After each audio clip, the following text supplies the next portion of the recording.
meminta izin dan berkoordinasi terkait dengan kegiatan guru penggerak.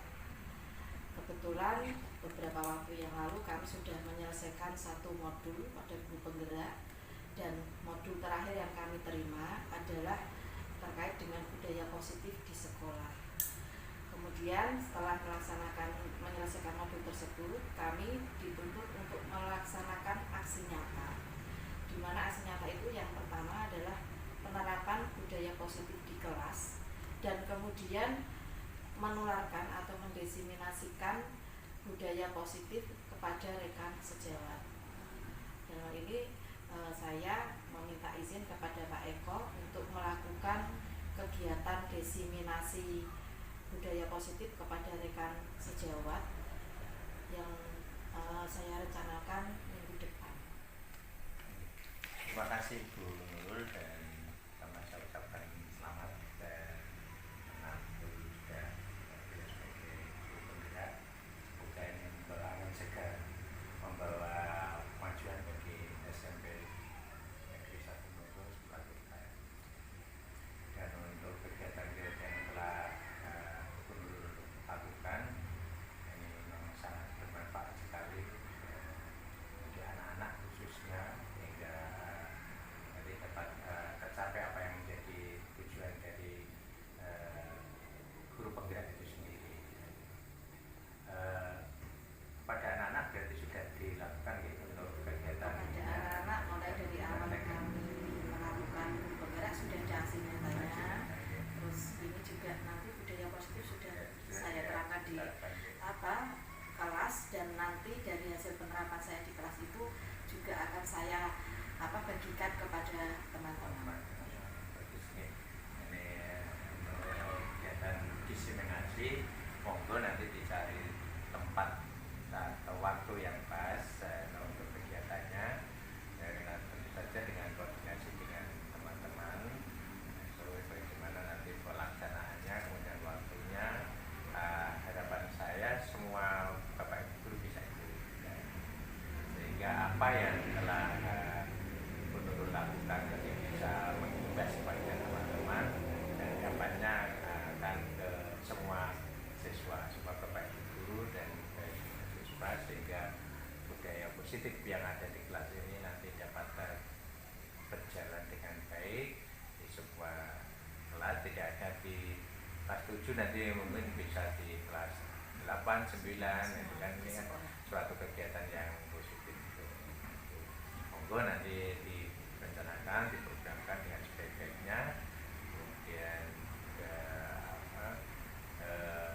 apa yang akan disampaikan kepada teman-teman dipersiapkan dengan sebaik-baiknya, sehingga Bapak Ibu guru kalau ada kesulitan, ada pertanyaan, nanti Bu Nurul bisa menjelaskan dengan sedetail-detailnya, sehingga ini menjadi jelas bagi Bapak Ibu guru yang lain. Dan nanti itu waktunya mungkinlah nanti diatur sebaik-baiknya dengan koordinasi dengan Bapak Ibu guru. Prinsipnya saya sangat senang sekali dengan kegiatan ini. Terima kasih Pak Eko atas motivasi dan dukungannya. Besar harapan kami nanti bisa betul-betul menularkan kepada rekan dan juga siswa-siswi kita, sehingga nanti memang budaya positif ini betul-betul akan terwujud dan terlaksana di SMP Negeri 1 Melongkung. Jadi kami betul-betul memohon dukungan dan motivasi dari Pak Eko selaku kepala sekolah. Ya, saya sangat mendukung sekali, dan sekolah memfasilitasi apa yang menjadi kebutuhan dari Bu Nurul. Nanti akan kami coba untuk menyediakan dengan sebaik-baiknya, baik waktu, fasilitas, maupun apa yang dibutuhkan. Kalau misalnya perlu dari teman-teman, nanti kami bisa membisikan. Terima kasih atas izinnya untuk pelaksanaan diseminasi.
harus dibutuhkan apa?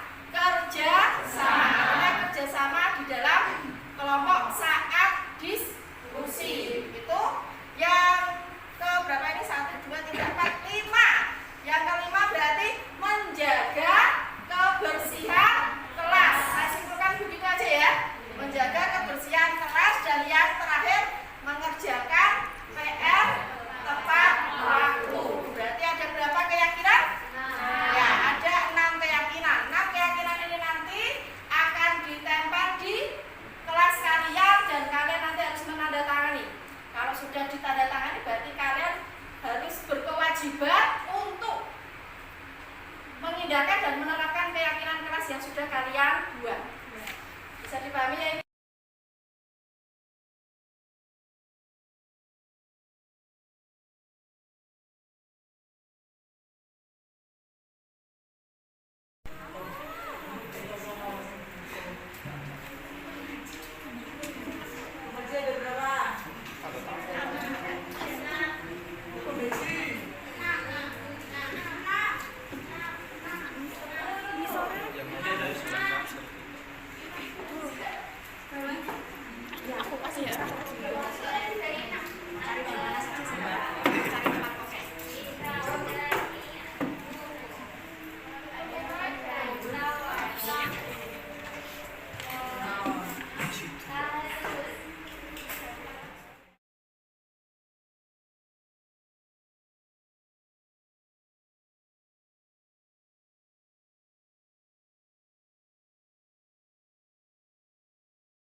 Assalamualaikum warahmatullahi wabarakatuh.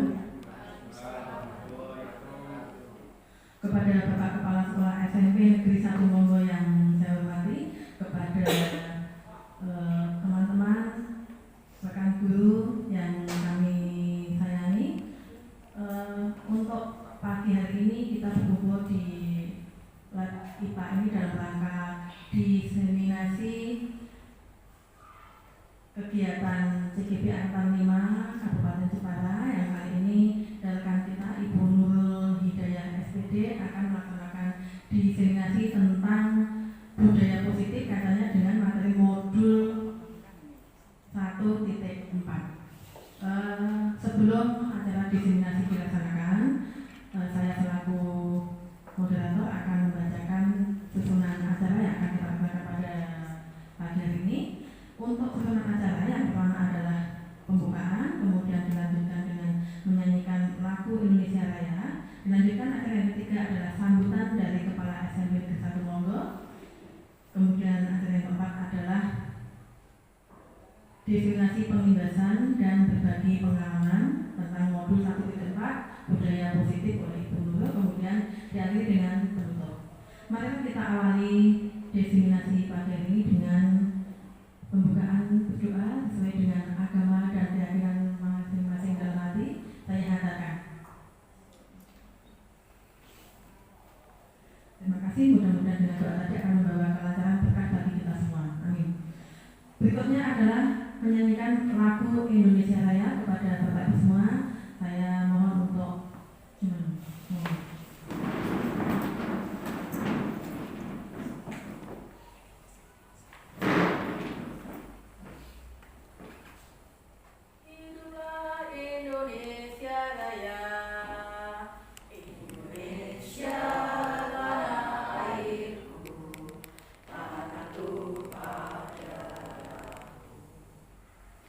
Di sana aku berdiri.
MPD Pons, MPD waktu kami aturkan sebelumnya. Terima kasih kepada pembawa acara. Assalamualaikum warahmatullahi wabarakatuh. Waalaikumsalam warahmatullahi wabarakatuh. Selamat pagi, salam sejahtera untuk kita semua. Yang saya hormati Guru DPSPD, Bapak Ibu Guru SMA Negeri 1 Nonggo yang saya banggakan dan saya hormati. Pertama-tama marilah kita panjatkan puji syukur kepada Allah Subhanahu wa Ta'ala, Tuhan Yang Maha Esa. Alhamdulillah pada pagi ini kita dapat berkumpul di lab IPA dalam keadaan sehat dan kondisi nyaman. Salawat serta salam semoga selalu tercurah dan sunnah kita Nabi Muhammad SAW yang merupakan suatu hasanah bagi kita semua yang kita jadikan panutan untuk anda kita dengan syafaatnya besok hari ini. Guru yang saya hormati dan Bapak Ibu Guru yang saya hormati pula, pada pagi ini diadakan kegiatan diseminasi yang berkaitan dengan kegiatan guru penggerak. Kami ucapkan selamat kepada Bu Nurul yang telah memulai untuk kegiatan guru penggerak. Mungkin ada banyak kegiatan yang harus diikuti. Semoga saja Bu Nurul tetap semangat dalam kondisi sehat dan juga tidak terbentur dengan waktu-waktu dalam melaksanakan tugas kesehariannya. Bapak dan Ibu yang saya hormati, kegiatan pada pagi ini merupakan kegiatan yang sangat bagus sekali. Saya sangat terima kasih kepada Bu Nurul untuk kegiatan di sini. Maksudnya adalah memberikan semacam pengibasan, penularan apa yang telah disampaikan, apa yang telah dilaksanakan oleh Bu Nurul dalam kegiatan kemarin yang ternyata di kelas itu ya, dengan aksi nyata di kelas budaya positif. Ini merupakan suatu permasalahan yang sangat penting sekali karena selama bertahun lebih kita pandemi, kemudian kondisi anak, kondisi pembelajaran yang dapat kita rasakan mungkin perlu kita cas kembali pada anak-anak. Kemudian kita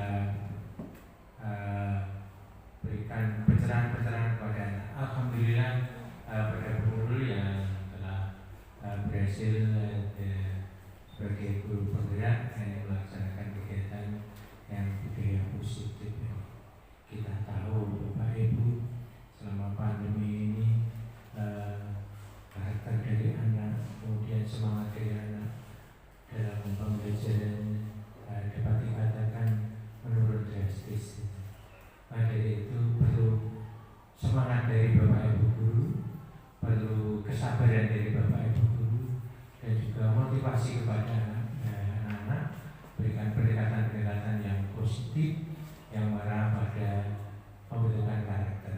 Alhamdulillah untuk kegiatan budaya positif ini telah dilaksanakan oleh guru di kelas. Harapan saya bagi kepala sekolah SMP 1 Nonggo ini nanti akan mengimbas kepada Bapak Ibu Guru semua. Jadi menanamkan budaya positif bagi anak-anak sehingga anak-anak memiliki budaya kebiasaan dan akhirnya menjadi budaya bagi anak-anak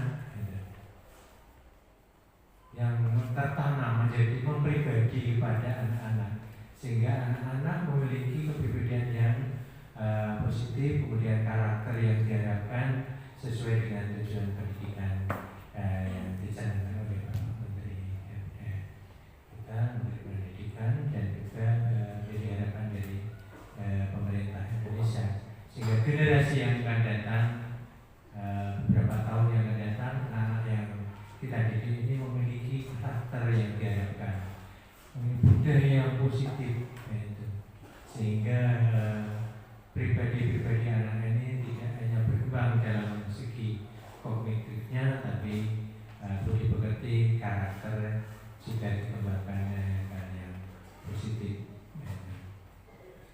Kemudian yang selanjutnya harapan saya Bapak Ibu setelah menerima penggembasan ini juga dapat menerapkan, mengaplikasikan di dalam kegiatan pembelajaran sehari-hari, sehingga akhirnya anak-anak kita seluruh warga SMP Negeri 1 Semongko memiliki budaya yang positif, sehingga akhirnya terbentuklah sekolah dengan budaya yang positif sesuai dengan harapan dari pemerintah. Anak-anak memiliki profil sebagai profil pelajar Pancasila, sehingga ini dapat dikembangkan seluruh apa yang dicanangkan oleh pemerintah, sehingga akhirnya terbentuk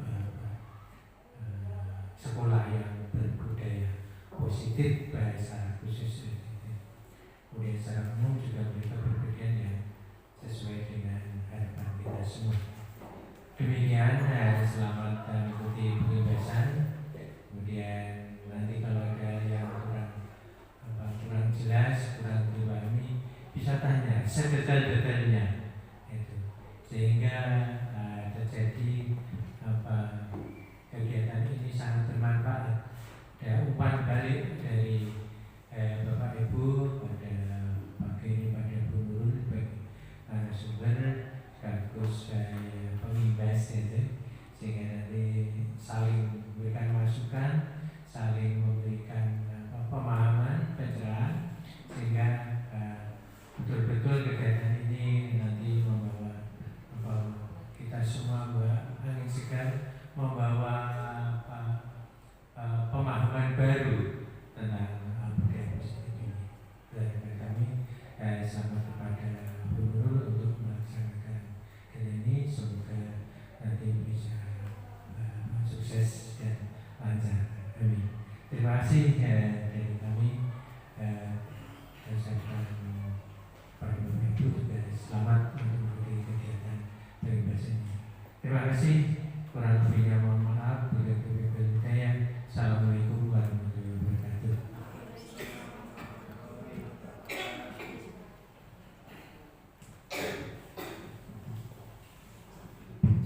Terima kasih sambutan dari Bapak Kepala Sekolah. Mudah-mudahan dapat memotivasi untuk kita semua. Selanjutnya adalah acara inti, yaitu sosialisasi, diseminasi, penghidupan dan berbagi pengalaman modul 1.4 budaya positif oleh Ibu Nurul Hidayah SPD. Kepada Ibu Nurul Hidayah SPD, waktu kami berikan sebelumnya. Terima kasih Bu Mei yang sudah membantu untuk jalan acara. Assalamualaikum warahmatullahi wabarakatuh. Selamat pagi dan salam sejahtera bagi kita semua. Kepada yang terhormat Bapak Eko Sulistianto SPD Kons MPD selaku Kepala SMP Negeri 1 Semongko, yang kami hormati rekan-rekan guru SMP Negeri 1 Semongko. Pertama-tama marilah kita bacakan puji syukur kehadirat Allah Subhanahu wa Ta'ala, karena atas rahmat, hidayah serta inayahnya kita masih bisa diberikan nikmat sehat dan dapat berkumpul di dalam kegiatan sosialisasi dan pengimbasan modul 1.4 budaya positif. Terima kasih Bapak Ibu. Sebelum saya melaksanakan sosialisasi dan pengimbasan, saya ucapkan terima kasih Bapak Ibu sudah meluangkan waktu untuk bisa mengikuti kegiatan kami. Jadi kami adalah calon guru penggerak angkatan kelima, di mana di dalam tugas pada guru penggerak salah satunya adalah melaksanakan aksi nyata. Dan alhamdulillah kami beberapa waktu yang lalu sudah menyelesaikan satu modul. Jadi modul 1, di mana modul 1 itu ada 4, yaitu yang pertama adalah modul 1.1 terkait dengan filosofi Ki Hajar Dewantara. Kemudian modul 1.2 adalah tentang nilai dan peran guru penggerak. Modul 1.3 itu terkait dengan visi guru penggerak. Dan modul 1.4 adalah budaya positif, di mana 4 modul tersebut itu saling berkaitan Bapak Ibu. Jadi ada koneksi antara materi dari masing-masing modul. Dan di akhir kami harus melaksanakan aksi nyata. Salah satu aksi nyata yang diambil adalah dari modul 1.4. Sebenarnya setiap selesai modul kami melaksanakan aksi nyata. Jadi mulai dari modul 1.1, 1.2, 1.3 dan 1.4. Tapi kebetulan untuk yang melibatkan Bapak Ibu guru itu adalah di modul 1.4 yang terkait budaya positif, dan kami bertugas untuk mengimbaskan materi yang sudah kami dapat selama kurang lebih 2 minggu untuk materi budaya positif. Jadi masing-masing modul itu kami dapat kurang lebihnya 2 minggu Bapak Ibu, dengan alur yang luar biasa. Jadi alur yang luar biasa selama 2 minggu itu kami estafet untuk melaksanakan tugas-tugas itu, dan di akhirnya nanti kita dituntut untuk melaksanakan aksi nyata. Alhamdulillah kalau untuk modul 1.1 sampai 1.3 kami sudah melakukan melakukan aksi nyata. Dan di sini nanti untuk aksi nyata kami ada dua, yaitu untuk budaya positif yang kami terapkan di kelas dan diseminasi ini, jadi penghibasan. Jadi harapannya pada saat nanti setelah selesai penghibasan, sesuai dari pesan Bapak Kepala Sekolah tadi, bahwa harapannya setelah ini bahwa memang budaya positif itu bisa kita terapkan di SMP Negeri 1 Melonggo. Harapan saya seperti itu Bapak Ibu. Jadi, dan untuk bisa menerapkan itu memang dibutuhkan kolaborasi yang sangat luar biasa, komitmen yang juga kuat. Jadi insya Allah nanti setelah ini marilah kita semua bisa melakukan perubahan. Semuanya diawali dari diri. Jadi nanti mungkin dengan nanti Bapak Ibu melihat hasil penghibasan ini, nanti Bapak Ibu tergerak, oh iya saya akan melaksanakannya. Begitu di Bapak Ibu. Mungkin nanti fleksibel saja kalau saya berdiri, ya saya berdiri untuk di Bapak Ibu ya.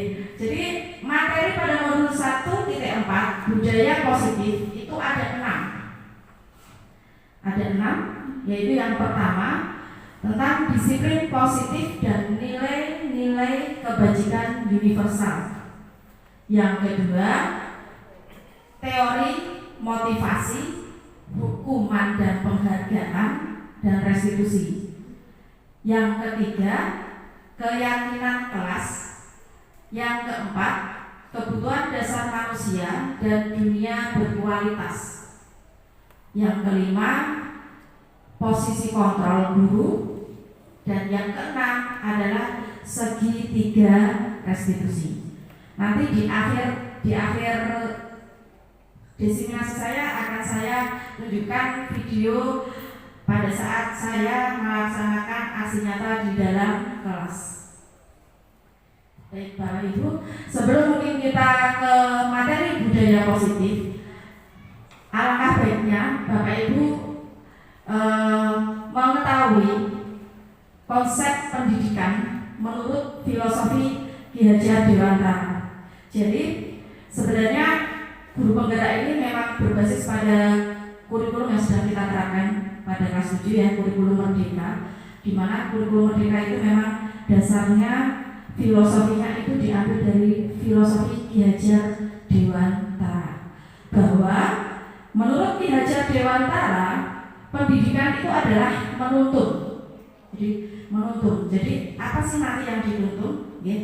Yang dituntun nanti adalah tumbuh atau hidupnya kekuatan kodratnya nanti. Okay? Jadi pendidikan merupakan tempat persemaian benih-benih kebudayaan dalam masyarakat, menuntun tumbuh atau hidupnya kekuatan kodrat yang ada pada anak-anak agar dapat memperbaiki lakunya hidup dan tumbuhnya kekuatan kodrat, agar mereka dapat mencapai keselamatan dan kebahagiaan yang setinggi-tingginya, baik sebagai manusia maupun anggota masyarakat. Jadi sebenarnya dari kalimat ini Bapak Ibu, bahwa pendidikan itu menuntun. Jadi sebenarnya salah satunya kata menuntun itu kita arahkan kemana sih? Bahwa kata menuntun itu kita arahkan kepada karakter, tingkah laku dari murid-murid kita, begitu. Sehingga nanti murid-murid kita dapat mencapai keselamatan dan kebahagiaan. Jadi pada intinya kita itu nanti sebagai seorang guru harus bisa menciptakan pembelajaran yang aman, nyaman, dan menyenangkan. Sesuai apa? Sesuai dari kodrat mereka masing-masing. Bahwa murid kita itu memiliki dua kodrat, yaitu kodrat alam dan kodrat zaman. Kodrat alam itu berarti bakat, potensi yang mereka miliki dari lahir Bapak Ibu. Dan anak-anak itu tidak sama. Jadi tidak bisa anak dituntut harus bisa matematika semua. Ada juga yang suka olahraga, suka menari dan lain sebagainya. Dan itulah nanti yang kita kuatkan. Jadi mereka bisa sesuai dengan kodrat mereka masing-masing. Untuk kodrat zaman itu berarti mengikuti zaman sekarang, teknologi.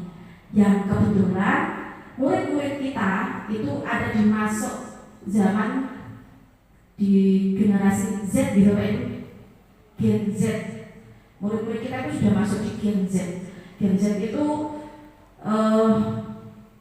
teknologi dan digital. Jadi mungkin kalau disuruh meringkas pakai tulis tangan, mungkin mereka malah tidak suka ya, tidak mau dan sebagainya. Tapi kalau mungkin dibuat untuk mungkin aplikasi atau apa, mereka suka gitu. Meskipun tidak semuanya gitu. Dan itu nanti kita perlu memahami gitu. Itu pendidikan menurut Ki Hajar Dewantara. Yang kedua, pengajaran. Pengajaran menurut Ki Hajar Dewantara adalah pendidikan dengan cara memberi ilmu atau pengetahuan serta juga memberi kecakapan kepada anak-anak yang berfaedah buat hidup anak-anak, baik lahir maupun batin. Pendidikan holistik itu adalah bersatunya gerak pikiran, perasaan, dan kehendak atau kemauan yang akan menumbuhkan energi jiwa manusia sebagai makhluk hidup dan sosial, dan juga dapat memerintah atau menguasai dirinya sendiri, tidak bergantung kepada orang lain, tapi berdasar pada kekuatan sendiri. Ini, jadi di poinnya adalah ini, menumbuhkan energi jiwa manusia sebagai makhluk individu dan sosial, dan dapat memerintah atau menguasai dirinya sendiri, tidak bergantung kepada orang lain, tetapi berdasar pada kekuatan sendiri.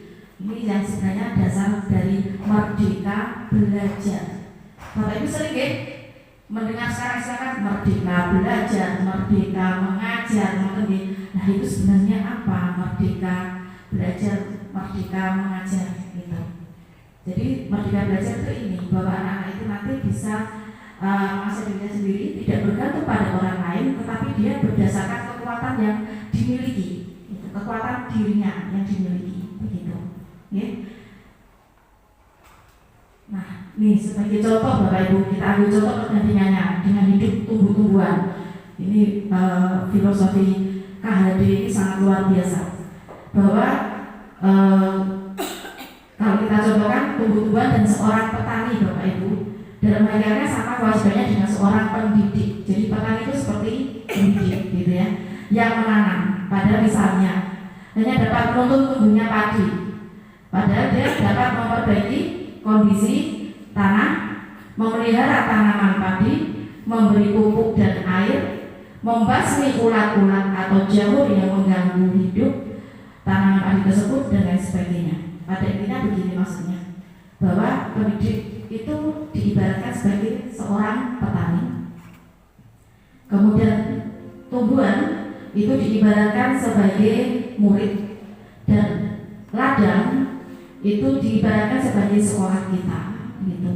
Jadi bahwa pendidik itu tidak hanya untuk tumbuhnya padi saja, tidak harus untuk padi ini harus tumbuh. Padahal padi itu untuk tumbuh itu kan harus ada prosesnya, begitu ya. Jadi prosesnya apa? Oh ternyata harus memperbaiki kondisi tanah. Kondisi tanah itu berarti sekolah lembaga, ya. Memelihara tanaman padi itu sendiri, berarti memelihara tanaman padi itu berarti ya murid-murid kita. Ya, kita pelihara dengan cara bagaimana? Menumbuhkan karakter dan lain sebagainya itu. Memberi pupuk dan air, membasmi ulat-ulat atau jamur-jamur. Artinya ini berarti hal-hal yang negatif itu bisa kita basmi, yang menghidup tanaman padi dan lain sebagainya. Itu ibaratnya apa? Pendidikan menurut Ki Hajar Dewantara. Sangat bagus sekali Bapak Ibu filosofi Ki Hajar Dewantara. Nah ini budaya positif. Untuk membangun budaya yang positif, sekolah perlu menyediakan lingkungan yang positif, aman dan nyaman. Ini yang utama. Sekolah mampu menyediakan lingkungan yang positif, aman dan nyaman, agar murid-murid mampu berpikir, bertindak dan mencipta dengan merdeka, mandiri dan bertanggung jawab. Sangat bagus sekali. Jadi ini bahwa budaya positif diperlukan sekolah yang menyediakan lingkungan yang positif, aman dan nyaman. Salah satu strategi yang perlu ditinjau ulang adalah bentuk disiplin yang dijalankan selama ini di sekolah-sekolah Bapak Ibu, termasuk sekolah kita. Bapak Ibu nanti kalau sudah menerima secara konkret tentang disiplin, apakah disiplin kita itu sudah sesuai, gitu ya? Sudah sesuai atau belum? Itu nanti Bapak Ibu akan memahami di sini. Nanti kita sharing di Bapak Ibu, apakah kira-kira bentuk disiplin yang dijalankan selama ini di sekolah-sekolah sudah sesuai, terutama di sekolah kita. Disiplin ditunjuk dari teori yang dikemukakan oleh Diane Wilson, bahwa disiplin itu dikaitkan dengan kontrol. Jadi nanti ada teori kontrolnya. Dalam hal ini kontrol guru dalam menghadapi murid. Sebelum saya lanjutkan, mungkin Bapak Ibu ini ada pertanyaan dari saya, mungkin Bapak Ibu setuju atau tidak kira-kira ini? Apakah Anda setuju dengan pernyataan ini? Yang pertama, pernyataan pertama, hukuman dapat mendisiplinkan anak. Menurut Bapak Ibu setuju atau tidak nih, bahwa hukuman itu dapat mendisiplinkan anak? Monggo. Menurut panjenengan pripun? Setuju. Oke. Setuju? Semuanya setuju untuk pernyataan yang pertama? Bahwa hukuman dapat mendisiplinkan anak? Monggo. Baik, kalau tadi Bapak Ibu setuju ya bahwa hukuman dapat mendisiplinkan anak. Kalau saya punya yang sedikit berbeda, saya kan yang beda-beda. Hukuman dapatkah mendisiplinkan anak? Kalau menurut saya pribadi kurang atau kurang bisa. Ya, maaf. Saya punya alasan sendiri. Baik, terima kasih Bu Mei. Tidak apa-apa, berbeda itu yo, terkadang berbeda itu juga perlu, ya. Tapi terima kasih Bapak Ibu bahwa kita kan berhak berpendapat, pendapat kita monggo. Jadi kalau tadi Bapak Ibu sebagian besar setuju bahwa pernyataan pertama hukuman dapat mendisiplinkan anak, tapi Bu Mei kurang itu berarti tidak setuju, bukan ya? Tapi kurang itu ya ada setujunya, tapi ada tidaknya. Nanti akan di penjelasan yang setelah saya nanti. Nah, sekarang pernyataan yang kedua, pemberian hukuman dengan hal positif seperti membaca atau membersihkan halaman sekolah dapat meningkatkan disiplin anak. Bagaimana Bapak Ibu?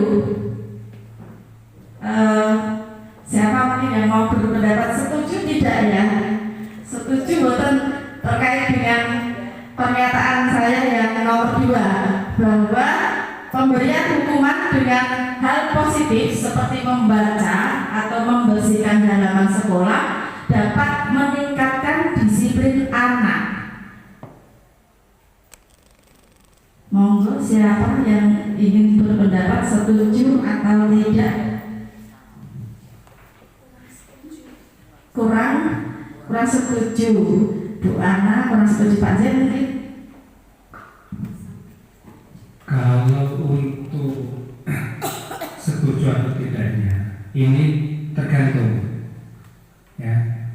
Karena di sini kalau untuk menjadikan anak disiplin itu memang agak sulit, karena hukuman untuk membersihkan dan membaca ini kiranya hanya untuk apa ya, membuat jelas sebetulnya, bukan untuk meningkatkan.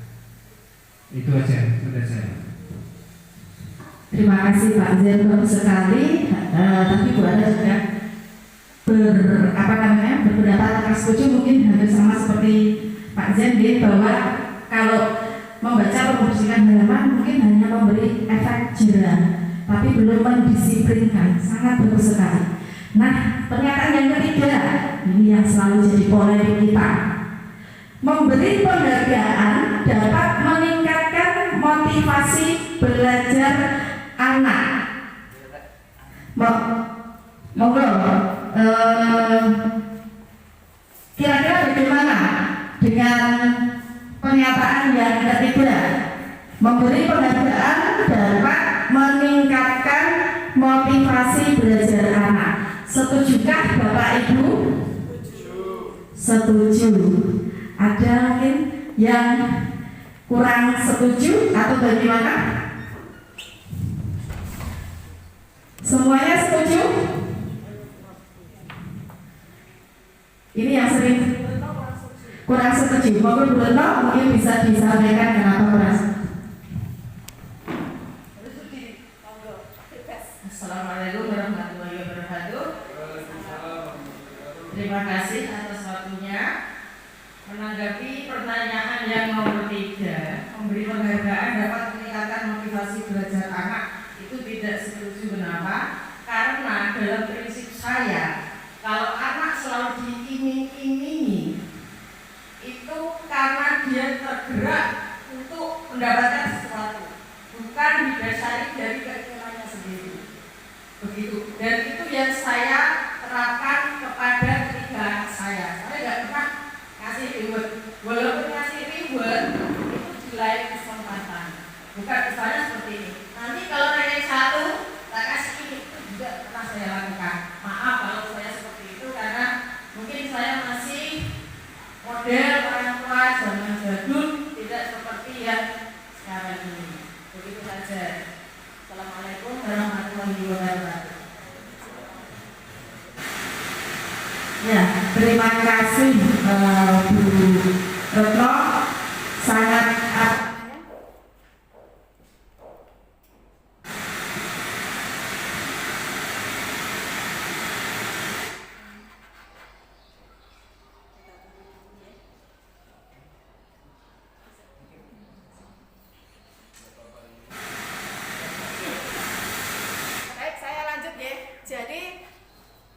bagus sekali tadi Bu Retno berpendapat bahwa Bu Retno kurang setuju dengan bahwa memberi penghargaan dapat meningkatkan motivasi belajar anak.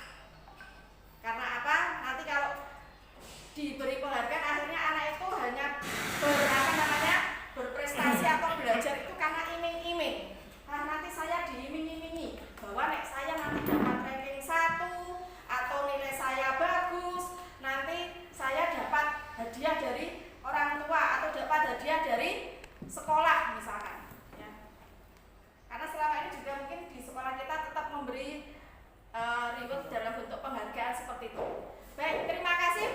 semuanya bahwa 3 pernyataan tersebut tadi memang ada yang setuju, ada yang kurang setuju. Jawabannya nanti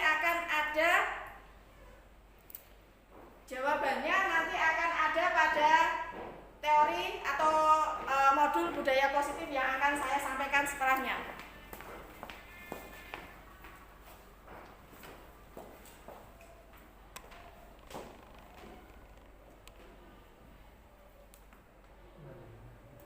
Baik, ini materi yang pertama adalah materi disiplin positif dan nilai-nilai kebajikan universal.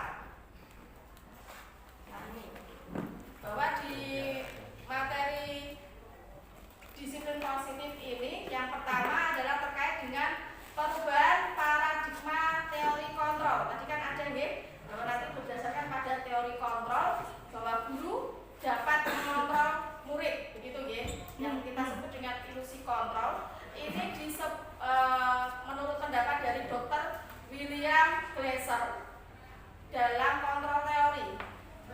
Jadi untuk meluruskan beberapa miskonsepsi tentang teori kontrol. Yang pertama bahwa ilusi guru itu dapat mengontrol murid. Tapi ternyata pada kenyataannya guru tidak akan bisa mengontrol murid. Kita merupakan begini Bapak Ibu. Panjenengan itu punya sesuatu hal yang berharga di tangan panjenengan, kemudian panjenengan genggam. Jadi yang panjenengan genggam itu adalah sesuatu hal yang berharga. Nah, teman panjenengan itu berusaha untuk membuka atau melihat apa yang panjenengan sembunyikan di balik genggaman itu. Dengan apa? Dengan bujukan, dengan rayuan, dan lain sebagainya. Kira-kira bisakah teman panjenengan tadi atau orang lain lah ya, orang lain dapat membuka genggaman tangan kita? Jadi di balik genggaman kita ini adalah ada sesuatu hal yang berharga yang kita simpan. Kira-kira bisakah orang lain dapat membuka genggaman tangan kita? Bagaimana Bapak Ibu? Menurut Bapak Ibu? Kalau kita tidak mau dirayu model apapun dipaksa sekali. Kalau kita terus tidak, tapi kalau kita ada sedikit itu tergantung diri kita sendiri. Oke, baik. Betul sekali Bu Nur Aini. Jadi intinya berarti yang bisa membuka dan menutup genggaman kita itu yang punya kontrol siapa? Diri sendiri. Itu maksudnya. Jadi itu nanti adalah terjadi pada murid kita juga. Itu. Meskipun dia mendapatkan bujukan atau rayuan dari manapun itu, kalau dia tidak mau, maka dia tetap kekeh. Gitu. Betul sekali. Ya. Artinya berarti apa? Kalau misalkan guru dapat mengontrol murid, itu sebenarnya tidak. Padahal selama ini kita seolah-olah bahwa saya ini dapat mengendalikan murid saya, seolah gitu ya. Padahal sebenarnya itu ilusi saja. Gitu. Ya. Kemudian yang kedua adalah ilusi bahwa kritik dan membuat orang bersalah dapat menguatkan karakter. Kritik dan membuat orang bersalah dapat menguatkan karakter. Ternyata tidak Bapak Ibu, bahwa kritik dan membuat orang merasa bersalah justru akan membuat identitas gagal. Nanti setelah ini panjenengan akan mengerti saya itu di posisi yang mana dan lain sebagainya. Jadi guru itu punya posisi kontrol nanti, gitu. Kemudian pernyataan yang ketiga, ilusi bahwa semua penguatan positif, efektif dan bermanfaat. Bahwa semua penguatan positif, efektif dan bermanfaat. Ternyata tidak. Bahwa ternyata apa? Penguatan positif dan bujukan adalah salah satu bentuk kontrol, tetapi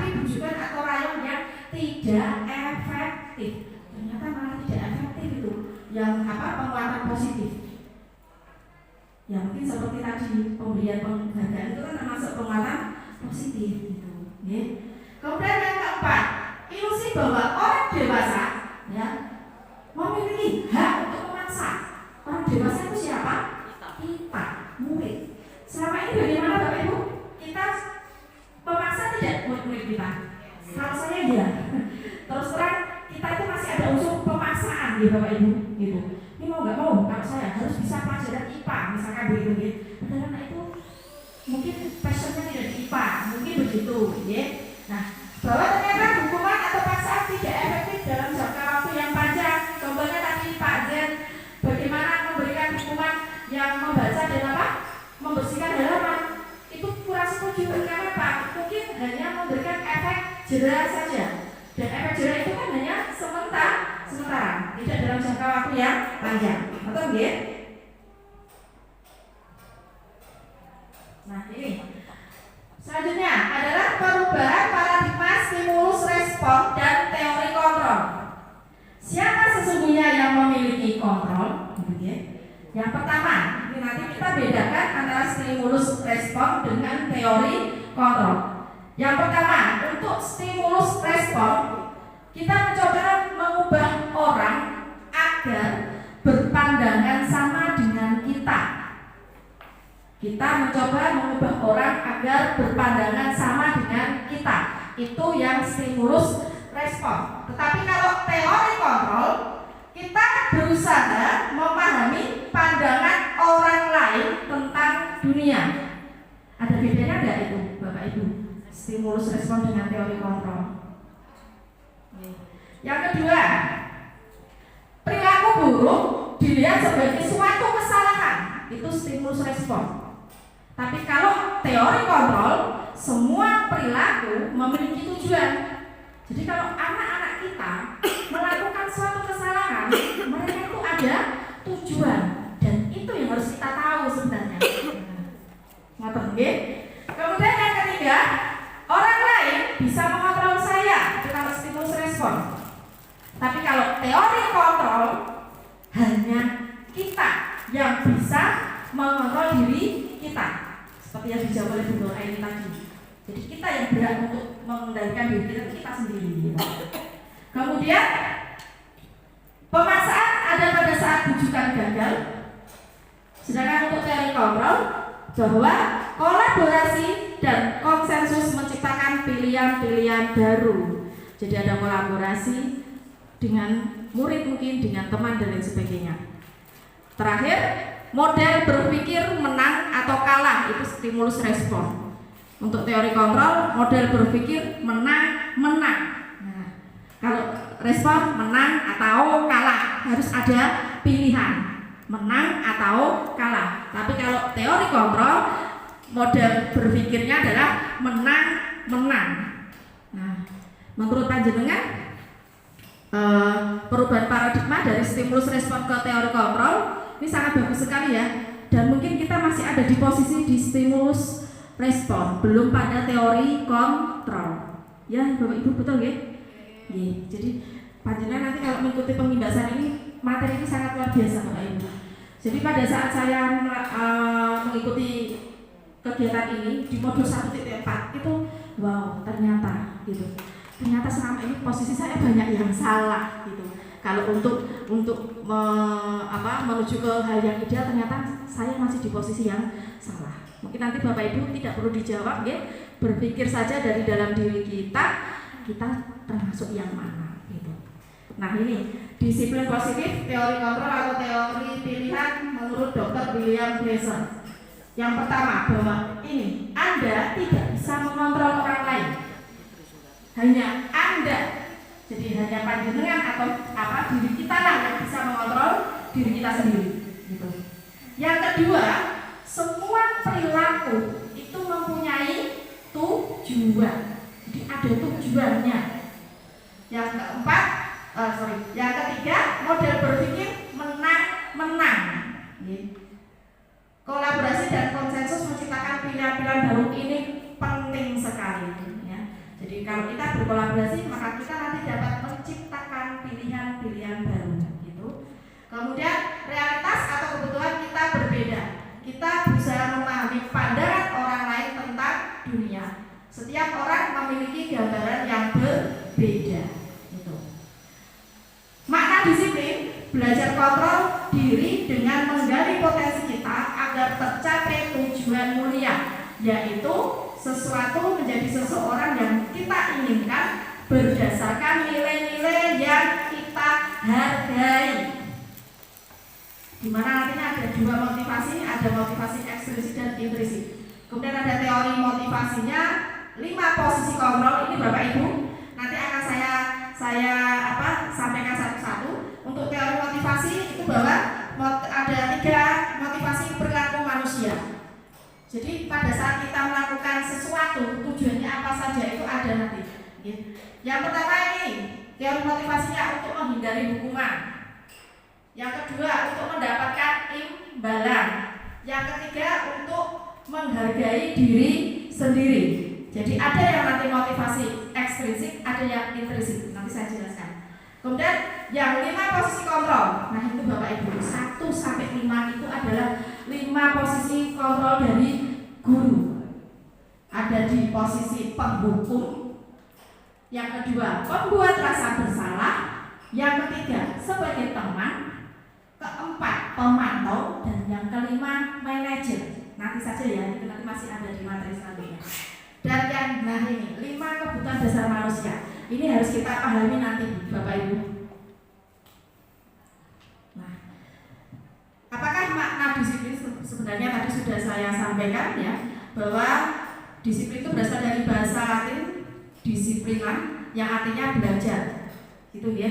Secara umum bahwa untuk apa sih disiplin itu nanti? Disiplin itu nanti sesuatu yang dilakukan seorang pada orang lain untuk mendapatkan kepatuhan.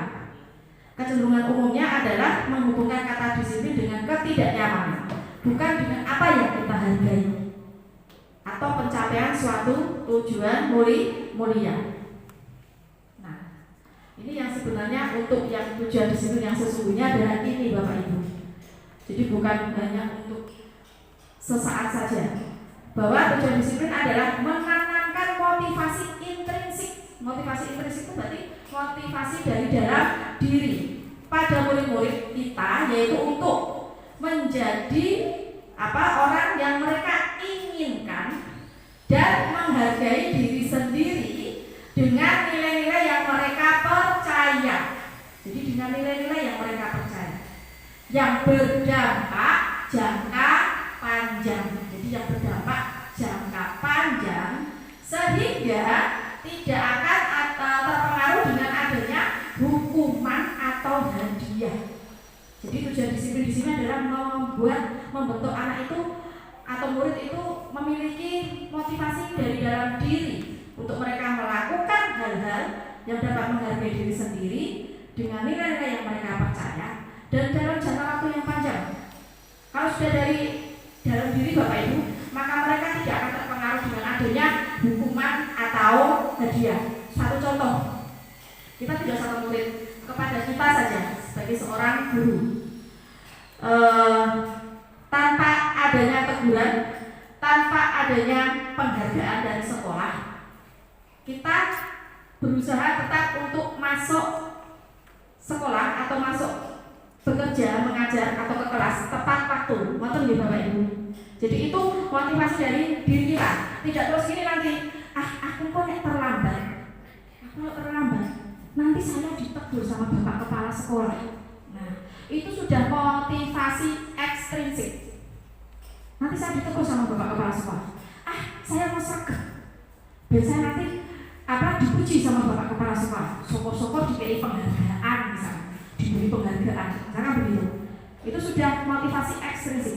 Dan itu bisa terjadi pada anak-anak kita. Kira-kira anak-anak kita itu rata-rata yang mana ya? Sudah di ranah intrinsik apa yang ekstrinsik? Masih ekstrinsik. Aku kok anggaran PR di depannya Bu Nurul. Nah itu kan sudah ekstrinsik. Tapi dia tidak. Saya mengerjakan PR karena memang saya ingin bisa, bukan begitu. Tapi hanya takut dihukum gurune dan lain sebagainya. Begitu. Ya, itu tujuan disiplinnya di situ. Jadi murid yang disiplin adalah murid yang paham betul alasan mengapa mereka mengikuti mengikuti suatu aturan ini. Ini yang nanti menjadi PR kita, ya, bahwa murid yang disiplin adalah murid yang paham betul alasan mengapa mereka mengikuti suatu aturan. Nah, fakta menariknya bahwa disiplin itu bukan hukuman, tapi disiplin adalah belajar. Gitu. Jadi kita mendisiplinkan tidak harus selalu pakai apa? Hukuman.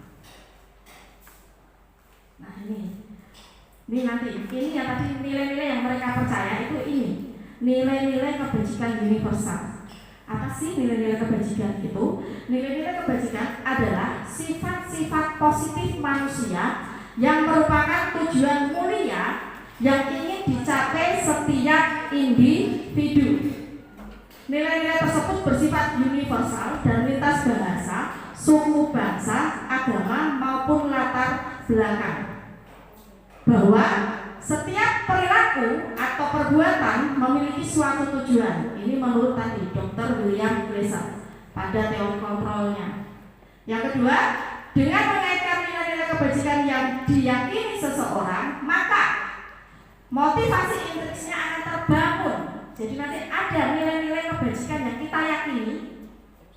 Nah, kalau kita yakini itu, maka motivasi dari dalam diri akan terbangun, sehingga menggerakkan motivasi dari dalam untuk dapat mencapai tujuan mulia yang diinginkan menurut Diane Goshen 1998. Yang ketiga, nilai-nilai kebajikan yang ingin dicapai oleh setiap anak Indonesia kita kenal dengan profil pelajar Pancasila yang lebih ngetren deh Bapak Ibu, dan kita hari ini juga sedang melaksanakan P5 proyek penguatan profil pelajar Pancasila. Nah ini profil pelajar Pancasila ada 6 dimensi.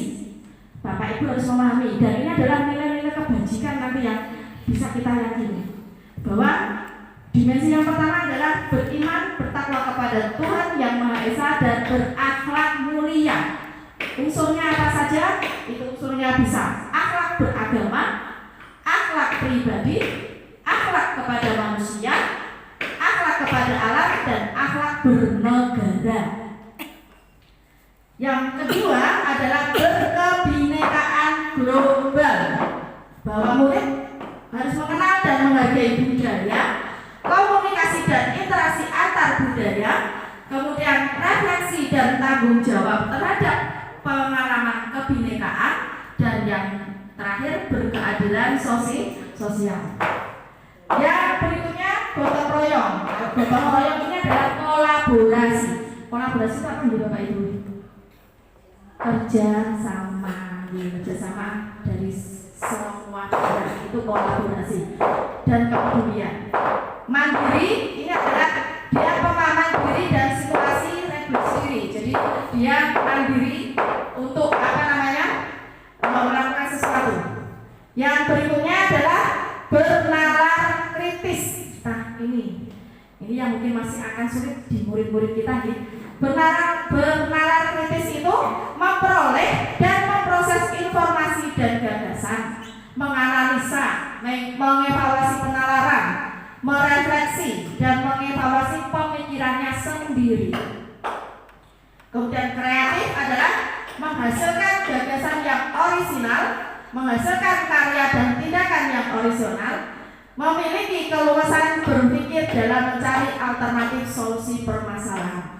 Ini 6 dimensi beserta unsur-unsurnya pada profil pelajar Pancasila yang Bapak Ibu juga nanti harus bisa memahami ini, jadi nanti kita bisa menunjukkan kepada anak-anak karakter apa yang harus mereka miliki. Baik Bapak Ibu, kita masuk ke materi yang kedua. Sebelum kita masuk ke materi yang kedua, untuk tadi yang teori disiplin dan teori motivasi bisa dipahami ya? Kita lanjut. Materi yang kedua adalah teori motivasi, hukuman dan penghargaan serta restitusi. Nah, ini yang tadi sudah di depan sudah ada peta konsep yang awal. Ini kita merujuk ke teori motivasi, bahwa ada 3 motivasi perilaku manusia tadi ya. Bahwa yang pertama untuk menghindari ketidaknyamanan atau hukuman.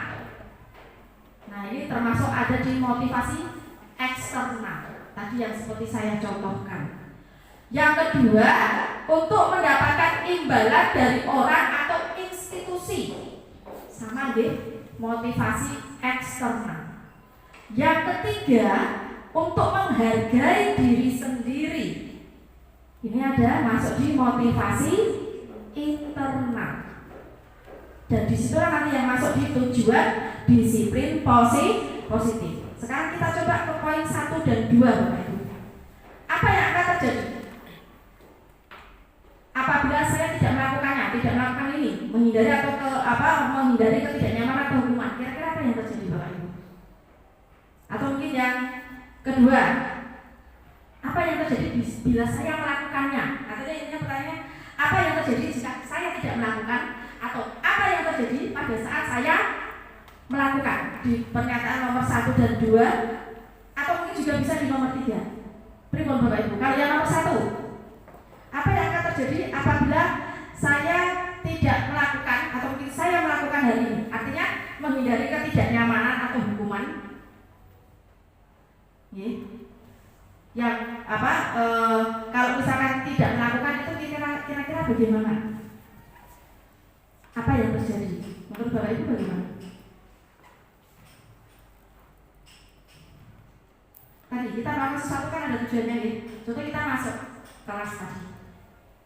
Kalau kita masuk kelas, ada atau tidak misalkan kepala sekolah, karena itu waktunya jam mengajar, waktu jam mengajar saya sesibuk apapun itu, maka saya akan tetap berusaha untuk apa? Untuk masuk di dalam kelas. Jadi saya tidak menghindari ketidaknyamanan hukuman. Jadi kalau saya tetap masuk, berarti kan ya sudah, saya tidak mengabaikan saya mengabaikan ketidaknyamanan hukuman. Artinya apa?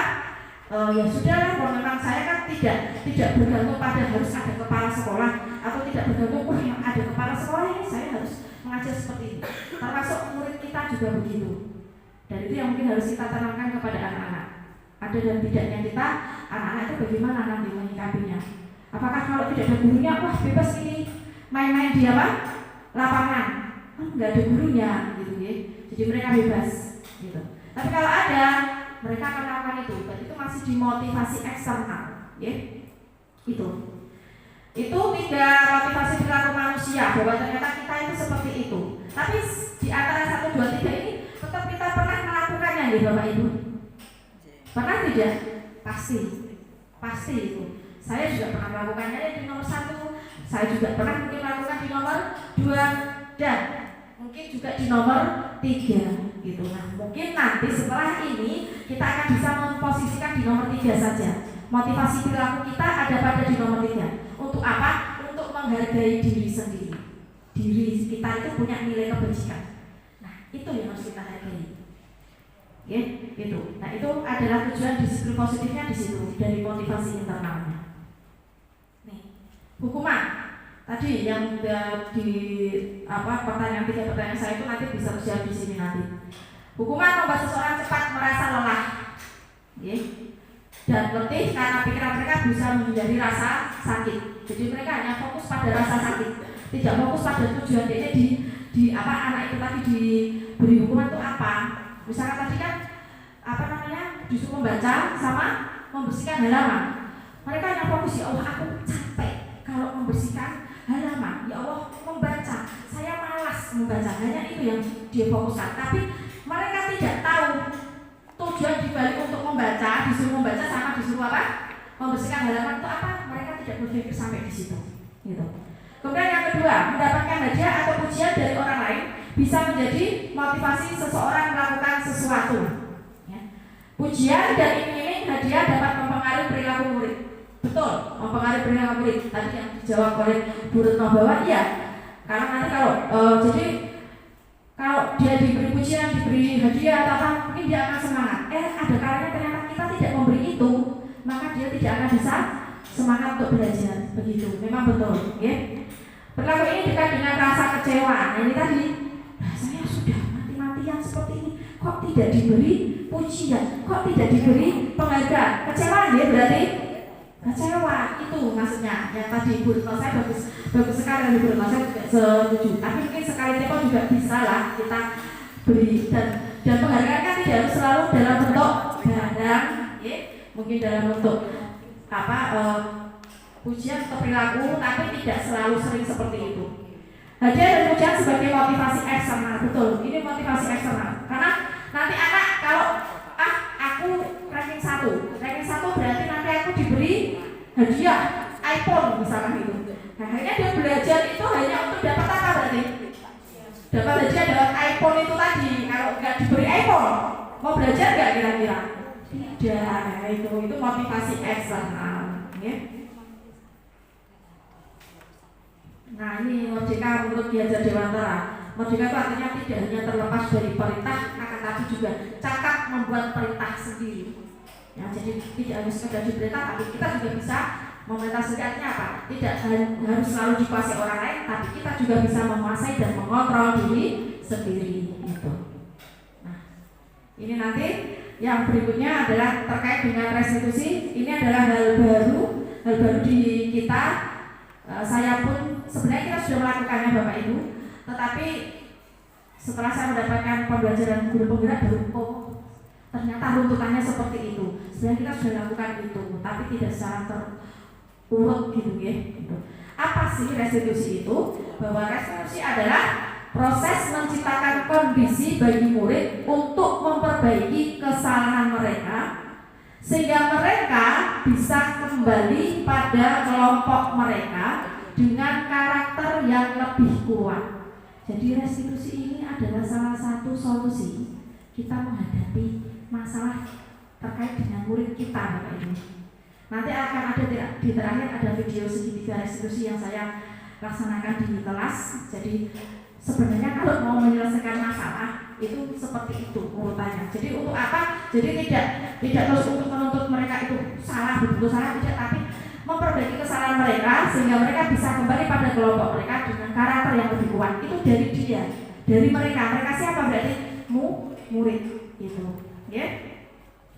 Kemudian restitusi juga merupakan proses kolaboratif yang mengajarkan murid untuk mencari solusi. Jadi kita buat murid itu, jadi kita berkolaborasi dengan murid untuk mencari solusi atas masalah yang mereka lakukan. Gitu. Bukan kita yang memberi solusi, baik kamu ini, berarti kamu harus begini, bukan. Tapi kita tawarkan sama mereka, kira-kira solusi apa kalau masalahmu seperti ini, kira-kira solusi apa yang harus kalian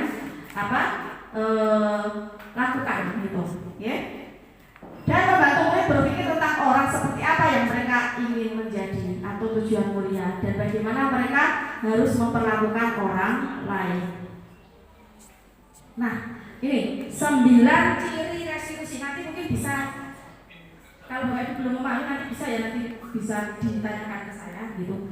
9 ciri-ciri restitusi. Yang pertama, bukan untuk menebus kesalahan, namun untuk belajar dari kesalahan. Jadi bukan untuk menebus kesalahan, tapi belajar dari kesalahan.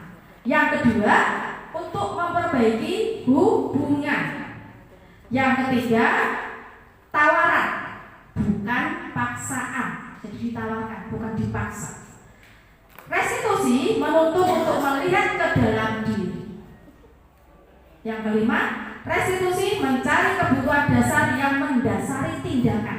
Jadi mereka itu melakukan itu kebutuhannya apa, tujuannya apa, dasarnya apa gitu. Ya.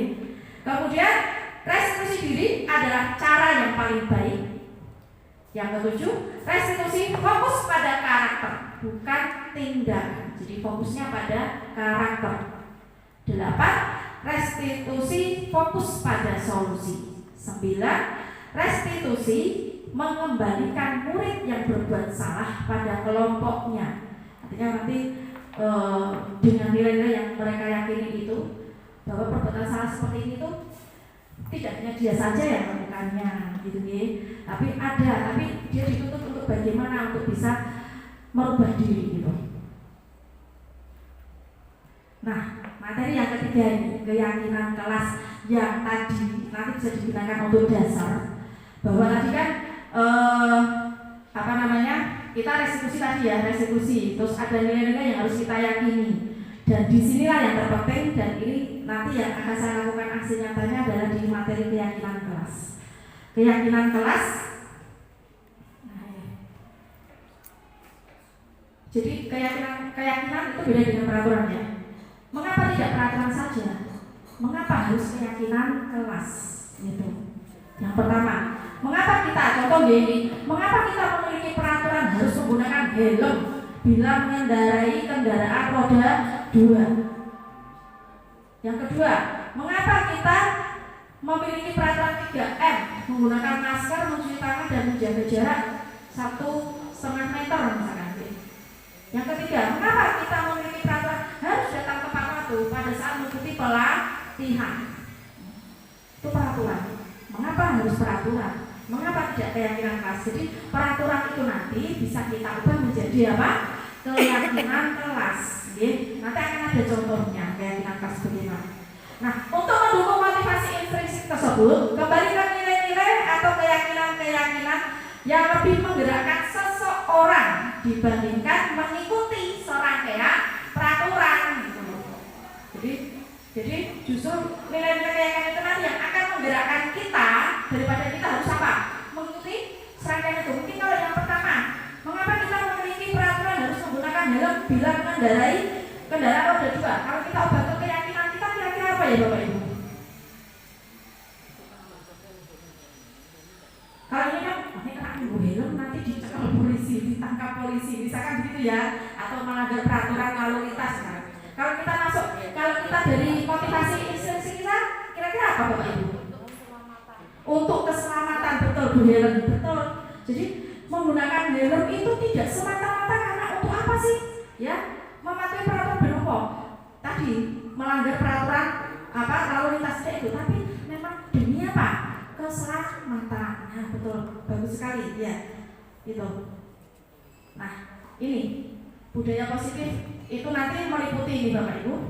Ya, ada lingkungan positif, keyakinan kelas dan juga peraturan kelas. Nanti perbedaannya apa? Ini ada di contohnya. Yang mana yang merupakan keyakinan dan mengapa Bapak Ibu? Nah, itu ada dua.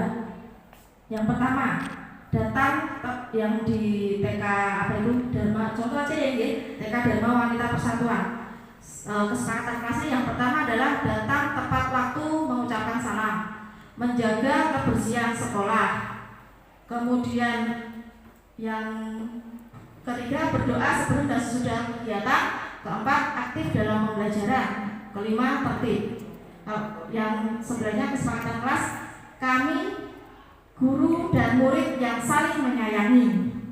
Kami murid yang semangat belajar. Kami murid yang peduli dengan teman-teman. Kira-kira yang mana yang merupakan keyakinan kelas?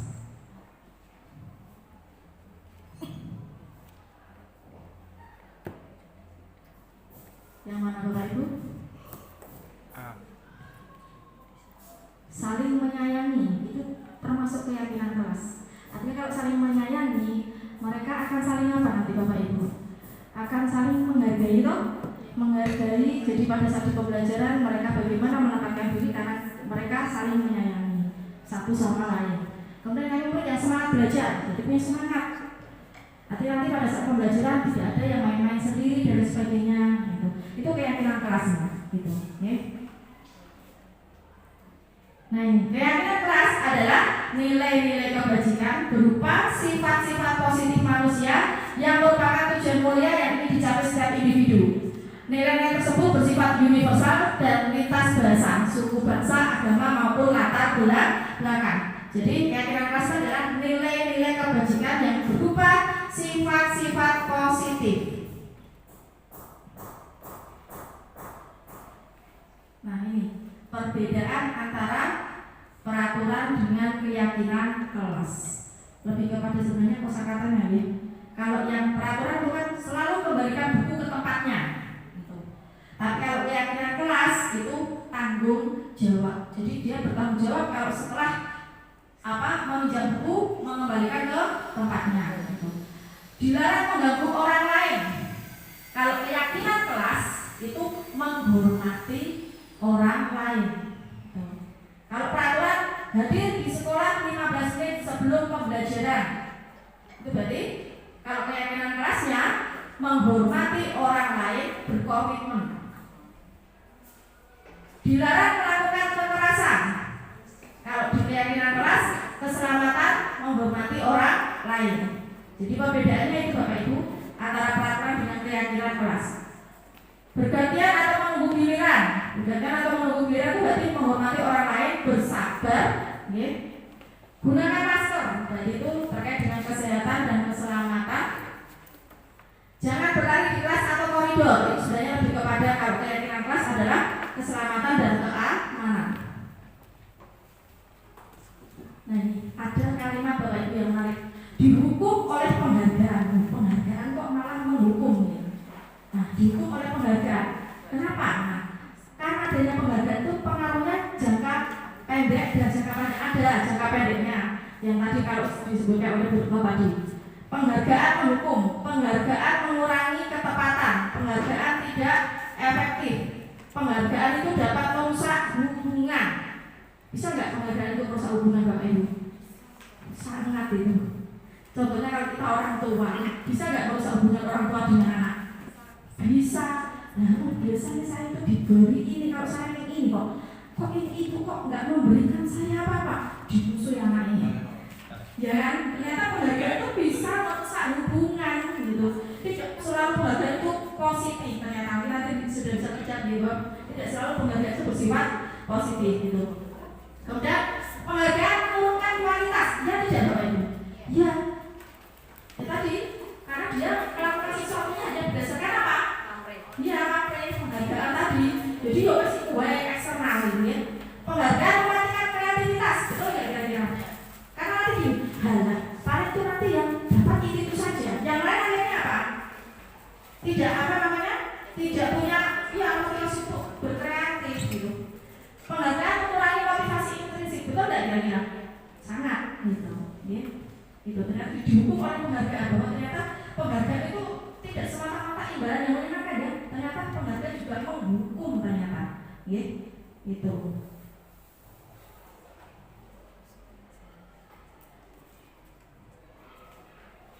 Nah ini contohnya Bapak Ibu. Contoh yang contoh perilakunya ya. Contoh perilakunya ini. Tindakan guru nih. Mencatat 100 kali di dalam buku kalimat. Saya tidak akan terlambat lagi karena terlambat ke sekolah.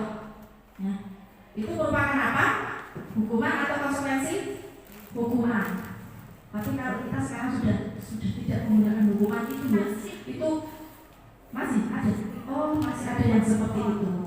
Nih, berarti otomatis mungkin kita bisa perbaiki nanti ya. Lari mengelilingi lapangan basket 2 kali karena terlambat hadir di sekolah. Ini juga apa? Hukuman.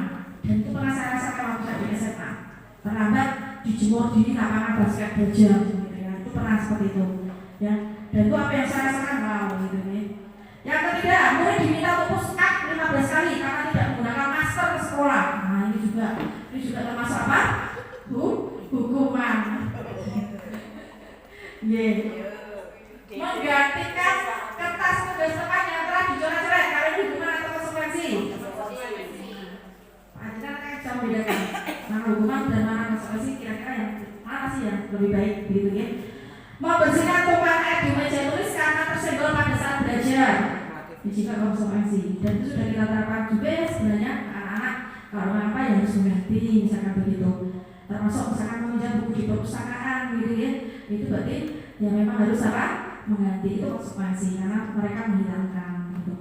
Kemudian murid disuruh untuk tidak mengenakan sepatu seharian di sekolah karena tidak mengenakan sepatu hitam. Hukuman. Ya Allah itu sangat kita lakukan. Dan kita lakukan. Dan ternyata itu adalah apa? Nanti itu akan membunuh karakter anak itu. Ya, ternyata begitu. Dan masih kita lakukan ya. Ya masih. Tidak apa-apa. Memang makanya nanti setelah ini kita akan sedikit demi sedikit untuk merubah itu. Lari mengelilingi lapangan basket 2 kali karena terlambat 10 menit untuk pelajaran PJOK. Ya, karena kan pelajaran PJOK tidak apa-apa, gitu ya. Kalau disuruh lari lapangan, jadi Pak Zen mungkin boleh tidak apa-apa kalau misalkan disuruh lari. Latihan fisik gitu. Yeah. Nah ini bedanya apa sih hukuman dengan konsekuensi? Hukuman itu adalah sesuatu yang menyakitkan harus terjadi. Menyakitkan ya tadi Bapak Ibu. Seharian tidak boleh pakai sepatu. itu kan menyakitkan. Bisa nanti anak itu malu. Iya betul. Kemudian kalau konsekuensi itu memang sesuatu yang harus terjadi karena mereka lakukan, ya mereka harus punya tanggung jawabnya ya, konsekuensinya bagaimana untuk menggantikan itu. Membuat anak sakit fisik maupun hati untuk jangka waktu lama, betul Bapak Ibu. Saya rasakan waktu saya SMA. Saya terlambat dihukum, padahal saya tidak pernah terlambat baru itu, dan terlambatnya tidak ditanya alasannya. Terlambatnya karena memang tidak ada angkutan dan angkutannya sedang demo, gitu ya. Tapi pokoknya dihukum aja, disuruh apa? Dijemur di lapangan basket 2 jam. Itu wah rasanya sakit fisik dan hati. Masihnya dengan gurunya juga akhirnya. Kalau konsekuensi membuat anak merasa tidak nyaman dalam jangka waktu pendek. Ya tadi misalkan menumpahkan air di meja, dia disuruh apa? Nolak. Kan kalau sudah dilap sudah, mungkin pada saat ngelap kalau tidak nyaman, artinya hanya sebentar. Kemudian anak membenci kedisiplinan karena ada hukuman tadi, ya, disiplin berarti dihukum, akhirnya dia benci. Gitu. Tapi kalau untuk konsekuensi, anak menghargai disiplin. Hukuman merupakan paksaan, tapi kalau konsekuensi itu stimulus tanggapan. Hukuman mendorong anak menyakiti diri sendiri, kalau konsekuensi mendorong anak agar mudah menyesuaikan diri. Hukuman konsep diri yang buruk, kalau konsekuensi konsep diri yang baik. Hukuman anak belajar untuk menyembunyikan kesalahan, konsekuensi anak belajar untuk mematuhi peraturan. Jadi terkadang kalau hukuman memang begitu, mereka menyembunyikan kesalahan. Kemudian hukuman marah, rasa bersalah, dipermalukan, merasa tidak dihargai. Itu yang dirasakan anak-anak kita, Bapak Ibu, kalau kita menghukum. Tapi kalau konsekuensi kehilangan hak, dibuat tidak nyaman, dihasilkan untuk sementara saja, untuk sementara.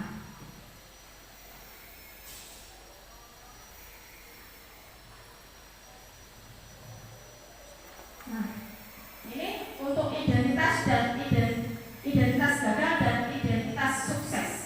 Kalau hukuman itu maksudnya ada di identitas gagal. Tapi kalau identitas sukses itu pada disiplin, maksudnya ada pada konsekuensi dan restitusi. Ini Bapak Ibu bisa amati saja di layar. 3 itu. Menurut Bapak Ibu, kira-kira yang paling sesuai yang sebenarnya harus kita lakukan itu yang mana Bapak Ibu? Antara hukuman, konsekuensi, ataukah restitusi? Tidak usah saya baca satu-satu, Bapak Ibu bisa amati coba di layar. Hukuman, kalau sebenarnya sudah jelas ya, ada identitas gagal itu ada pada hukuman, tapi kalau identitas sukses itu ada pada konsekuensi dan restitusi. Nah, menurut Bapak Ibu, kita ambil yang identitas sukses saja ya, kita ambil yang identitas sukses. Antara konsekuensi sama restitusi lebih mana Bapak Ibu? Restitusi. Nah ini tujuan budaya positif adalah nanti panjenengan mengenal apa itu restitusi. Ya, bahwa restitusi itu merupakan pilihan menguatkan untuk murid dalam jangka waktu panjang, korban mendapatkan ganti. Jadi kalau restitusi itu tidak hanya korban yang kena, tapi tidak ada yang melaksanakan, tapi korban itu diuntungkan, digantikan. Contoh tadi kertas dirobek-robek, nah dia dapat ganti, itu restitusi. Kemudian murid atau anak mendapatkan penguatan, masalah terpecahkan, murid belajar bertanggung jawab untuk perilakunya, fokus pada pemecahan masalah, dan murid menghormati dirinya dan orang lain. Itu terkait tadi ya, teori motivasi, hukuman, kemudian apa Bapak Ibu? Konsekuensi dan restitusi, termasuk penghargaan yang tadi 5: motivasi, hukuman, penghargaan, konsekuensi dan restitusi. Nah ini materi yang keempat, yaitu kebutuhan dasar manusia dan dunia berkualitas. Ini nanti kita harus memahami kebutuhan anak-anak kita. Ada 5 kebutuhan dasar manusia. Yang pertama, kebutuhan untuk bertahan hidup atau survival. Yang kedua, cinta dan kasih sayang, love and belonging. Yang ketiga, kebebasan, freedom. Yang keempat, kesenangan, fun. Dan yang kelima adalah kekuasaan, power. Jadi anak itu melakukan hal-hal yang mereka lakukan itu ada dasar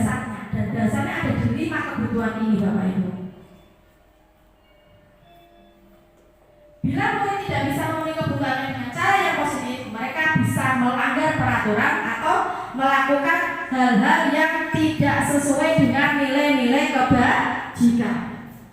Nah, ini contohnya Bapak Ibu. Contoh, Ayu itu seorang anak kelas 3 SD. Begitu tiba di rumah, sepulang dari sekolah, dia menangis dan mengacu pada ibunya bahwa dia benci dengan Ibu Sari, gurunya. Menunggu, menurut Anda kebutuhan apa yang berusaha dipenuhi Ayu jika jawabannya seperti ini? Ibu guru bilang, aku tidak boleh bersenandung sewaktu mengerjakan tugas. Katanya, kelas harus tenang, tidak ada suara, kan nggak seru jadinya. Itu kira-kira kebutuhan apa? Kebutuhan kesenangan. Karena dia disuruh antem itu tidak mau, maunya dia itu apa? Rame. Karena kalau antem katanya nggak seru gitu. Jadi itu kebutuhan kesenangan. Yang kedua, ibu guru tidak menyapaku hari ini. Padahal aku pakai jepit rambut baru. Cari perhatian ini. Untuk mendapatkan apa dia kebutuhannya? Yaitu kasih sayang dan rasa diterima.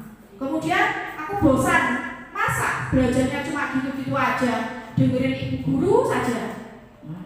Kira-kira kebutuhannya apa yang harus dipenuhi? Kebebasan. Artinya kita jangan terus cah mendengarkan saya, jangan sampai ada suara. Kita beri kebebasan pada mereka. Kalian mau apa? Gitu. Nah, itu. Kemudian aku sebel, gambarku tidak rapi, malah ibu guru menunjukkan ke teman-temanku di depan kelas. Penguasaan, jadi dia itu tidak percaya diri dengan gambarnya malah dipamerkan ngarep kelas. Jadi si Ayu ini sebel karo gurunya gitu. Okay? Jadi ada dasar untuk melakukan sesuatu itu. Mungkin tadi dia itu menangis sama cemburu itu tadi karena itu.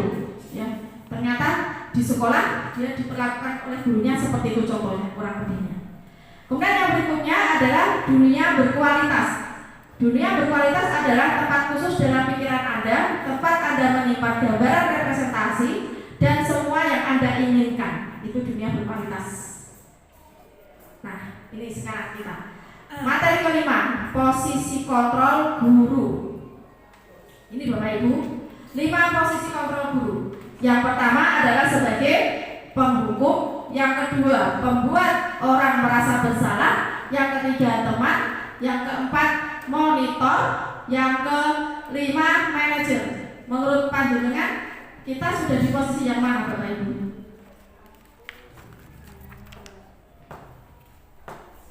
Kalau saya selama ini mungkin masih ada di posisi 1 dan 2 rata-rata itu, atau mungkin di nomor 4 gitu. Bahwa sebenarnya 5 posisi kontrol ini yang paling bagus ada di nomor 5. Apa? Respon yang menunjukkan tanggung jawab guru dalam posisi terakhir manajer adalah posisi mentor di mana guru berbuat sesuatu bersama dengan murid, mempersilahkan murid mempertanggungjawabkan perilakunya dan seterusnya itu. Nah, ini 5 posisi kontrol. Contohnya guru berbuat penghukum, membuat orang bersalah, teman, pemantau, dan manajer. Kalau yang manajer itu lebih ke mengajukan pertanyaan-pertanyaan. Tapi kalau menghukum itu menghardik, menunjuk-nunjuk, menyakiti, menyindir. Kalau pembuat orang bersalah, berceramah dan mengatakan seharusnya ibu kecewa kalian seperti ini. Nah, itu akhirnya anak-anak merasa bersalah. Kemudian kalau teman membuatkan alasan-alasan untuk muridnya. Jadi kalau teman itu lebih slow. Dan yang berikutnya pemantau itu menghitung dan mengukur, dan ada beberapa hasilnya dan sebagainya. Jadi pada intinya di 5 posisi kontrol itu yang paling bagus yang harus kita terapkan ada di posisi manajer. Kalau posisi manajer itu lebih ke apa namanya? Nah, ini contohnya Bapak Ibu. Ini contohnya. Contoh kalau yang membuat bersalah itu, saya kecewa sekali dengan kamu. Kalau yang penghukum, kamu tidak pernah benar melakukannya. Kalau teman, ayolah lakukan demi ibu bapak gitu. Kalau pemantau, apakah kamu mau mendapatkan stiker bintang hari ini? Gitu. Kalau manajer, bagaimana kamu bisa menyelesaikan masalah ini? Gitu. Dan penghukum, kamu selalu paling yang terakhir. Gitu. Bapak Ibu lebih setuju yang mana? Yang di posisi manajer gitu, yang mesti semestinya gitu. Nah ini bergerak antara peraturan pemantau konsumsi hadiah, nilai-nilai manajer memperbaikinya. Jadi kalau peraturan lebih kepada pemantau dan nanti hasilnya adalah konsumsi atau hadiah, tapi kalau manajer itu nilai-nilai dan berusaha untuk memperbaikinya. Dan materi yang terakhir adalah materi ke-6, yaitu segitiga restitusi. Ini tadi yang saya sudah sampaikan di Bapak Ibu. Ini nanti untuk menyelesaikan masalah anak itu ada 3 ini. Bahwa kita harus apa dulu? Yang pertama, menstabilkan identitas. Sudah ada 3 langkah di segitiga restitusi, yaitu menstabilkan identitas. Yang kedua, validasi kebutuhan. Dan yang ketiga adalah menanyakan keyakinan. Ada 3 langkah. Sebenarnya 3 langkah itu sudah kita lakukan, tapi terkadang tidak urut, gitu. Okay. Nah, ini contohnya yang menstabilkan identitas. Guru berkata, berbuat salah itu hal yang manusiawi. Tidak ada manusia yang sempurna. Bapak Ibu juga pernah membuat salah seperti itu. Pernah nggak Bapak Ibu? Kita menyelesaikan kasus anak itu kalimat kita begitu. Berbuat salah itu hal yang manusiawi. Tidak ada manusia yang sempurna. Bapak Ibu juga pernah berbuat salah seperti kalian. Pernah nggak? Pernah. Nah, mungkin Bapak Ibu guru BK mungkin akan selalu seperti itu. Ini bagus sekali ya Bapak Ibu guru BK nanti untuk menyelesaikan masalah menggunakan segitiga restitusi. Sudah saya gunakan. Bagus berarti artinya nanti kita bisa ya. Nah, memang mungkin begitu dan anaknya mengalami perubahan ya. Ya, tidak selalu harus kasar ya anak itu ya. Proses. Ya betul, memang semuanya proses. Ya betul, memang semuanya proses ya. Kendalanya waktu proses itu masih banyak tekanan dari luar, itu yang di rumah. Oh iya. Ya memang dan itu ya memang ya tadi kembali lagi komitmen bersama kita. Ya.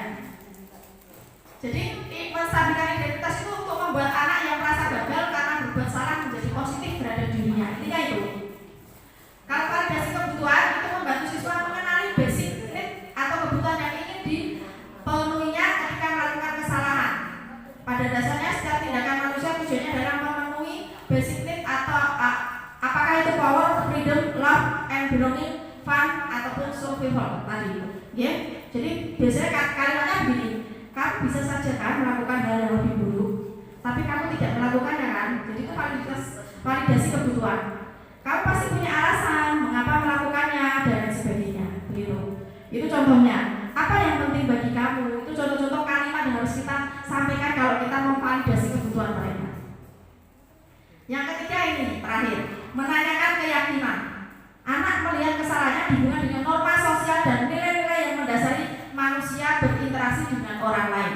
Contohnya misalkan apa nilai yang kita percaya di kelas atau sekolah kita. Nah, makanya diperlukan keyakinan kelas Bapak Ibu. Nilai-nilai universal apa yang telah kita sepakati. Kelas yang ideal yang seperti apa sih yang kalian inginkan gitu. Jadi kita memerlukan itu. Jadi kita bentuk keyakinan kelas di setiap kelas. Mungkin nanti bisa mungkin dimulai di tahun di semester 2 di setiap Bapak Ibu wali kelas nanti membuat keyakinan kelas yang nanti anak itu bisa mengembangkan gitu. Ini juga sama tadi ya sudah. Nah, yang berikutnya berbagi pengalaman Bapak Ibu. Ada video segitiga restitusi yang nanti akan saya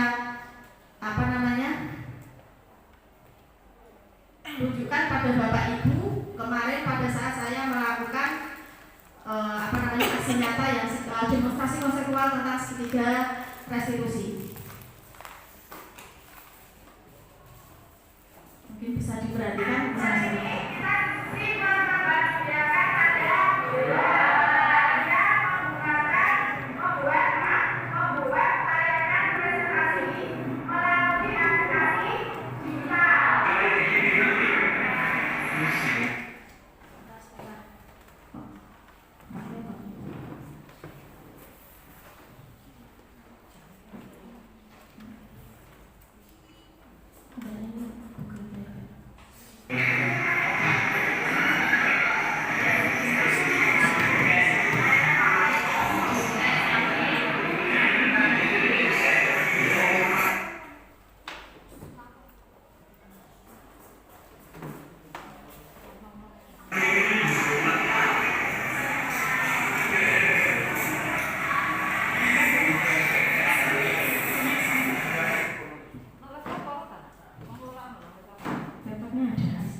kesalahan teknis, ini nggak bisa nyambung videonya ke mana? Ke ya ke LCD-nya. Sebentar.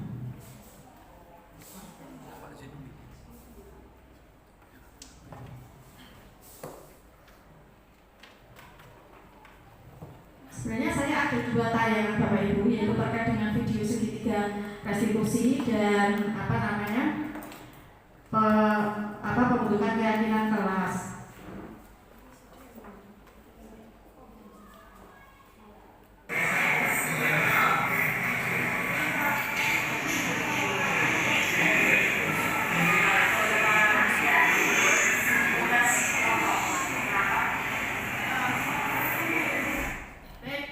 Begini saja Bapak Ibu, untuk nanti karena ini kebetulan Bapak tidak bisa ke layar, untuk video segitiga restitusi sama pembentukan keyakinan kelas. Jadi pada intinya segitiga restitusi itu untuk mengatasi tadi ya, anak-anak yang melakukan kesalahan, terus kita melakukannya dengan bentuk segitiga restitusi. Yang pertama adalah dengan menstabilkan identitas, yang kedua adalah validasi kebutuhan, dan yang ketiga adalah menanyakan keyakinan. Ada 3 itu, dan contoh-contoh kalimat apa yang disampaikan di tiga itu adalah sudah saya tayangkan tadi. Jadi video saya juga hampir sama seperti itu. Terus yang berikutnya, untuk menerapkan budaya positif bahwa diperlukan keyakinan kelas. Pada intinya Bapak Ibu, nanti di kelas itu memang harus membuat keyakinan kelas bersama, membuat keyakinan kelas bersama yang nanti akan diyakini atau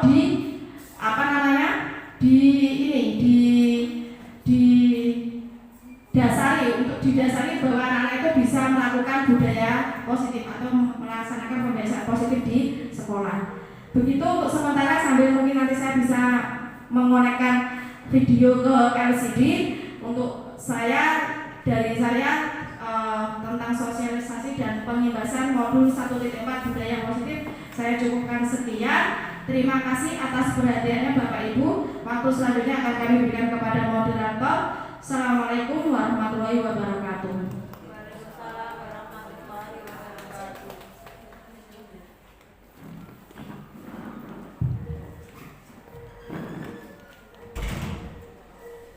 Ya, demikian tadi hasil diseminasi dari budaya positif Ibu Nur Hidayah SPD. Sangat mengasihkan, sangat menyemangati kita sebagai guru untuk menjadi guru yang lebih profesional ya. Amin. Kepada teman-teman semua, mungkin dari paparan guru tadi ada yang meskipun tadi sudah ada tanya jawab sambil jalan, mungkin ada hal-hal yang ingin disampaikan lagi. Kami beri kesempatan 2 penanya, 2 tanggapan ya. 2 penanya maksudnya bisa tanggapan, bisa pertanyaan, bisa masukan, bisa apa? 2 orang. Ya, silakan. Atau masukan dari diskusi. Terima kasih atas waktunya. Saya sangat tertarik sekali dengan yang restitusi karena penekannya pada karakter. Tadi kan disampaikan guru seperti itu. Nah, ini sebenarnya dengan mendapatkan materi ini saya serasa kembali ke bangku perkuliahan saya dulu, karena materi ini dulu saya dapatkan di semester 3, 4, dan 5. Kalau dulu istilahnya adalah LPP, Landasan Psikologi Pendidikan ya. Nah, restitusi ini saya gunakan itu kebetulan saya dapat partner baru Pak Salam, dan kebetulan akhir-akhir ini tuh anak-anak begitu luar biasa karena mungkin dampak dari COVID, saya rasakan seperti itu, membuat saya sama Pak Salam hampir putus asa. Cara apa sih yang harus saya tempuh? Ternyata kita ronde-ronde ketemu dengan yang restitusi seperti yang kita pelajari dulu, dan kebetulan hari ini disampaikan Bu Nurul itu sangat menggugah saya. Ini sudah saya praktekkan di kelas 8B menangani kasusnya Badilah.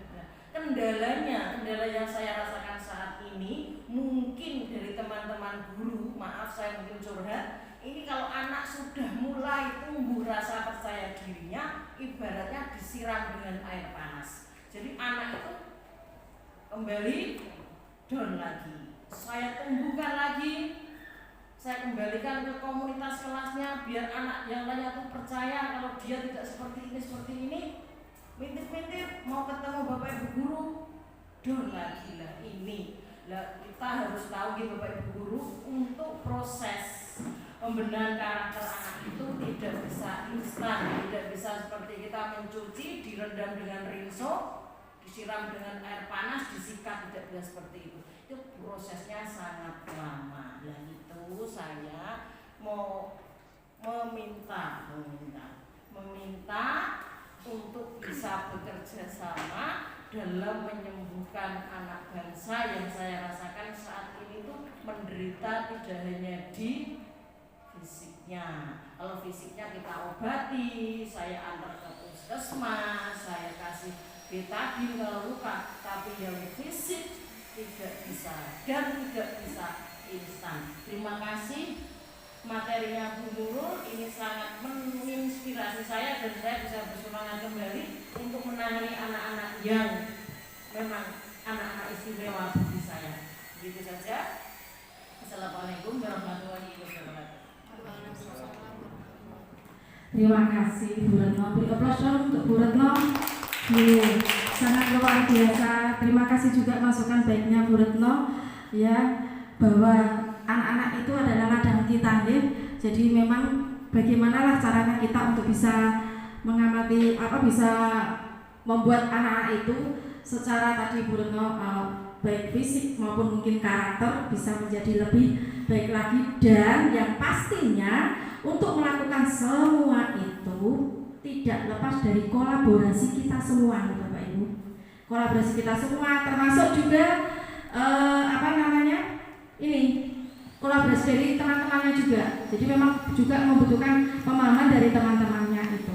Dan memang segitiga restitusi ini memang bagus sekali kalau memang untuk guru BK, dan ternyata memang sama dengan materi perkuliahan yang dulu mungkin di guru BK dapat ya Bapak Bu Retno ya. Jadi tapi tidak hanya untuk guru BK ya.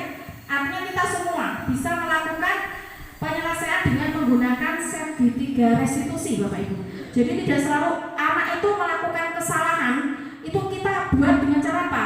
Tadi dihukum ya, dengan kasar, dengan lain sebagainya, tidak. Tapi kita ajak berdiskusi. Dan memang saya sudah melihat itu dari guru BK kita. Alhamdulillah guru BK kita sudah ada tim yang solid. Jadi saya melihat itu sudah mulai memang harus tanya dari hati ke hati juga gitu Bu Retno. Terus alasannya apa melakukan sesuatu itu, dan sebenarnya itu sudah semuanya adalah sudah masuk di langkah-langkah segitiga restitusi. Jadi nanti kita bisa mungkin nanti melaksanakan itu nggih Bapak Ibu, dimulai mungkin awalnya akan sulit dan nanti nggak selesai Bu. Insya Allah tidak. Kita positif saja bahwa kalau kita mulai dari situ nanti anak itu akan lebih kuat karakternya. Dan satu lagi tadi bahwa betul harus ada nilai-nilai keyakinan yang harus dia yakini Bapak Ibu, yaitu tentang apa? Keyakinan kelas. Mungkin nanti bisa nggih Bapak Ibu mungkin di semester 2 besok bisa mulai dibuat keyakinan kelas. Kalau mungkin wali kelas bisa dibuat keyakinan kelas 8A, kelas 8B. Kalau kemarin saya sudah melaksanakan itu, jadi di awal pembelajaran tahun pembelajaran masuk, saya suruh buat dari 9D sampai 9I, masing-masing ayo kita membuat kesepakatan kelas. Nilai-nilai apa yang harus kalian yakini? Nanti kalau kalian melakukan kesalahan, kalian harus kembali kepada nilai yang kalian yakini. Dan alhamdulillah Bapak Ibu jalan. Jadi dan itu pun dari 9D sampai 9I itu tidak sama yang mereka pilih. Kemarin yang di 9 ada begini, saya ingin merasa senang aman kalau di kelas gitu. Artinya itu dia kan membutuhkan kebutuhan dasar yang apa? Kesenangan itu tadi begitu. Iya. Kemudian ada lagi tadi saya ingin dihargai. Jadi mungkin itu kan ungkapan mereka itu yang selama ini sebenarnya terpendam, tapi kita tidak fasilitasi. Akhirnya ternyata keluar banyak sekali Bapak Ibu. 32 anak saya suruh menulis. Kalian menginginkan kelas impian kalian itu seperti apa? Tuliskan di sini di post-it, kemudian saya suruh menempel begitu. Saya suruh menempel dan nanti saya simpulkan yang hampir sama isinya, saya simpulkan jadi nomor satu keyakinan, nanti keyakinan yang berikutnya dan seterusnya. Dan kemarin kebetulan di masing-masing kelas itu ada sekitar 6-7 keyakinan yang mereka yakini. Dan itu kemarin bisa saya gunakan pada saat saya menyelesaikan segitiga restitusi. Kemarin itu masalahnya ada di 9E. 9E itu diskusi kelompok nih Bapak Ibu. Dan keyakinan mereka itu ada. Bekerja sama pada saat diskusi kelompok itu ada.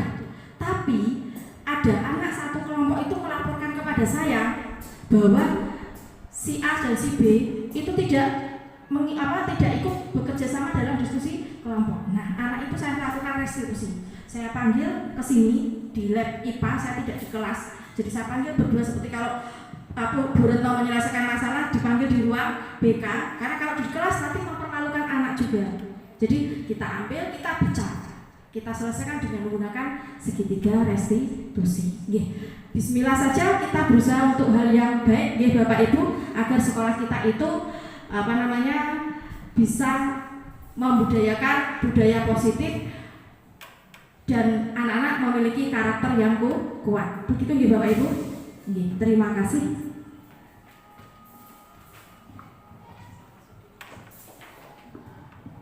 Cukup Bapak Ibu baik, tadi saya sampaikan 2, tapi mengingat waktu kiranya cukup untuk seterusnya kita bisa sambil proses jalan. Baiklah, untuk diseminasi kali ini belum cukup ya. Untuk diseminasi hari ini cukup, tapi sebelumnya saya selaku moderator mohon maaf yang sebesar-besarnya apabila dalam membawakan dan mengatur kegiatan ini ada kesalahan kata dan sebagainya. Dari lubuk hati terdalam kami mohon maaf yang sebesar-besarnya. Dan marilah kita akhiri diseminasi pada pagi hari ini dengan membaca hamdalah bersama-sama. Saya haturkan alhamdulillahirabbil alamin. Sampai jumpa di lain waktu. Semangat.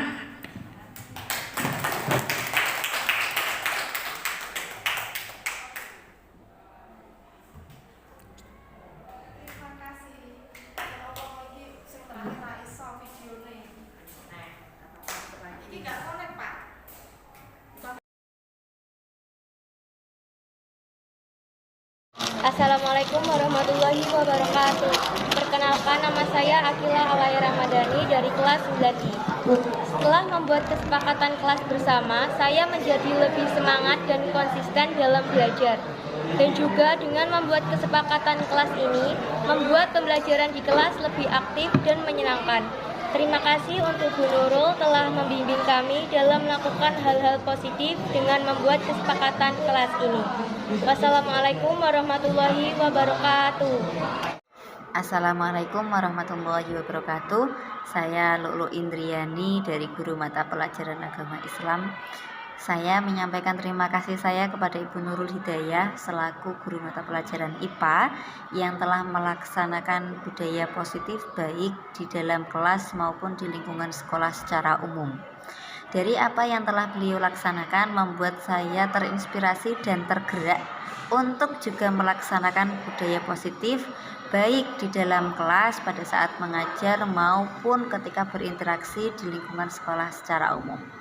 Jadi kepada Ibu Nur Hidayah, selamat berbudaya positif, selamat menginspirasi bagi rekan-rekan yang lain, terus maju untuk sekolah kita. Wassalamualaikum warahmatullahi wabarakatuh.